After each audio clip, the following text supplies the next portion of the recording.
look at healthcare and I consider gay, bi, and MSM communities, I look at the fact that it's often not equal. It's not always the same.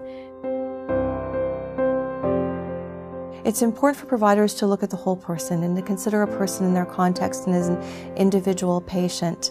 Their patients are not necessarily going to come out to them if they don't create a safe space for that to happen.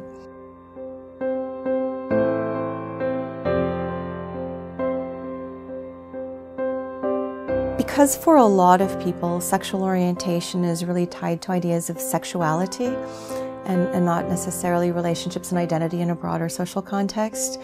These get wed together in a way that's sometimes not helpful in healthcare situations. So I think it's really important for providers to understand that identity and sexual behavior are two distinct things, and to not assume that because one knows their orientation that one knows specific other things about them as a patient.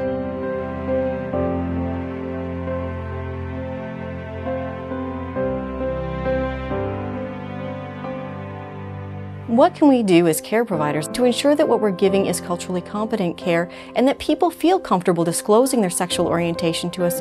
We know that gay, bi, MSM are at higher risk of depression and addictions and smoking and things like that. And if we never ask those questions, we're not going to get the information we need to provide good health care to people.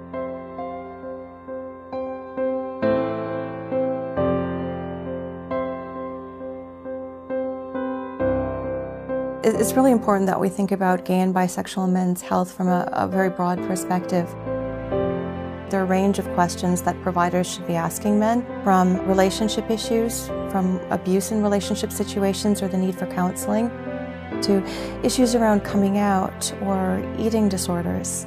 And I think sometimes what happens is that providers and gay and bisexual men themselves think that the only reason these issues are important is when it involves sexual health.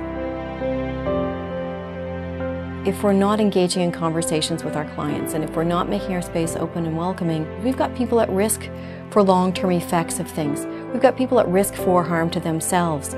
We've got risk for long-term healthcare costs. So having those discussions with people and being open and inclusive levels the playing field for everybody to get the kind of care that they deserve and the kind of care that we should be giving as care providers.